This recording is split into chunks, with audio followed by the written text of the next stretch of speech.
নমস্কার বন্ধুরা, যে সকল ছাত্রছাত্রীরা 2025 শিক্ষাবর্ষে মাধ্যমিক পরীক্ষা দিতে চলেছ তাদের জন্য মাধ্যমিক ভূগোল সাজেশন প্রস্তুত করা হয়েছে।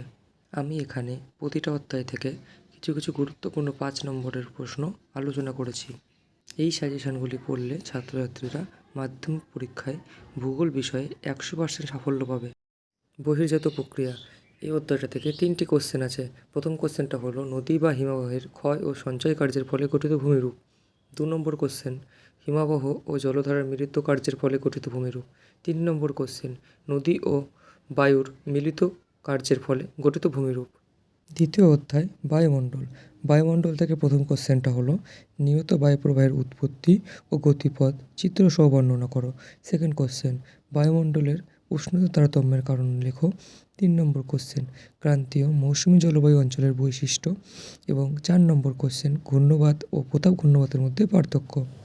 তৃতীয় অধ্যায় বায়ুমণ্ডল। বায়ুমণ্ডল থেকে প্রথম কোশ্চেনটা হলো সমুদ্র স্রোত সৃষ্টির কারণ কী। দ্বিতীয় কোশ্চেন জোয়ার ভাটা সৃষ্টির কারণ ও প্রভাব এবং 3 নম্বর কোশ্চেন সমুদ্র স্রোতের নিয়ন্ত্রকগুলি কী কী। চতুর্থ অধ্যায় বজ্র ব্যবস্থাপনা। এই অধ্যায়টা থেকে প্রথম কোশ্চেন বজ্র পদার্থের উৎস ও প্রভাবগুলি কী কী এবং 2 নম্বর কোশ্চেন বজ্র ব্যবস্থাপনার পদ্ধতি ও প্রয়োজনীয়তা। এখানে এই 2 নম্বর কোশ্চেনটা তোমরা ভালো করে দেখে যাবে। পরের অধ্যায় ভারতের জলবায়ু। ভারতের জলবায়ু থেকে প্রথম কোশ্চেনটা হলো সংক্ষেপে ভারতের জলবায়ুর বৈচিত্র্য সম্পর্কে আলোচনা করো এবং 2 নম্বর কোশ্চেনটা হলো ভারতীয় জলবায়ুর নিয়ন্ত্রক সম্পর্কে আলোচনা করো। পরের অধ্যায় মৃত্তিকা। মৃত্তিকা থেকে প্রথম কোশ্চেনটা হলো ভারতের মৃত্তিকার শ্রেণীবিভাগ করো এবং মৃত্তিকা ক্ষয়ের কী কী ফলাফল হতে পারে সেটি সম্পর্কে আলোচনা করো। স্বাভাবিক উদ্ভিদ। এখান থেকে প্রথম কোশ্চেনটা হলো ভারতের স্বাভাবিক উদ্ভিদের শ্রেণীবিভাগ করো এবং 2 নম্বর কোশ্চেনটা সামাজিক বনসৃজন ও কৃষিজ বনসৃজনের মধ্যে পার্থক্য আলোচনা করো। পরবর্তী অধ্যায় ভারতের কৃষি। কৃষি থেকে প্রথম কোশ্চেনটা হলো চা বা কফি চাষের জন্য অনুকূল ও প্রাকৃতিক পরিবেশ।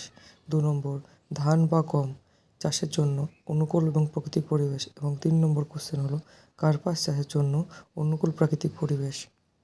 তারপরে হচ্ছে ভারতের শিল্প। শিল্প থেকে প্রথম কোশ্চেনটা হলো পূর্ব ভারতের লৌহ ইস্পাত শিল্পের কেন্দ্রীভবনের কারণ। 2 নম্বর কোশ্চেন ভারতের পশ্চিমা অঞ্চলে পেট্রোরসায়ন শিল্প গড়ে ওঠার কারণ এবং 3 নম্বর কোশ্চেন ইঞ্জিনিয়ারিং শিল্প বলতে কী বোঝো ও ভারতের ইঞ্জিনিয়ারিং শিল্প গড়ে ওঠার কারণ। পরের অধ্যায় পরিবহন। পরিবহন থেকে প্রথম কোশ্চেনটা হলো পরিবহন বিভিন্ন মাধ্যমগুলি আলোচনা করো এবং এখান থেকে ছোট ছোট কিছু কোশ্চেন আসতে পারে, যেমন সোনালী চতুর্ভুজ বলতে কী বোঝো এবং উত্তর ও দক্ষিণ ও পূর্ব পশ্চিম করিডোর কাকে বলে। পরের অধ্যায় জনসংখ্যা। জনসংখ্যা থেকে প্রথম কোশ্চেনটা হলো ভারতের বিভিন্ন অঞ্চলে জনসংখ্যা বণ্টনে তারতম্যের কারণ কী এবং সেকেন্ড কোশ্চেন ভারতের নগরায়নের সমস্যাগুলি উল্লেখ করো। এই রইল তোমাদের মাধ্যমিক 2025-এর বেশ কিছু গুরুত্বপূর্ণ 5 নম্বরের কোশ্চেন।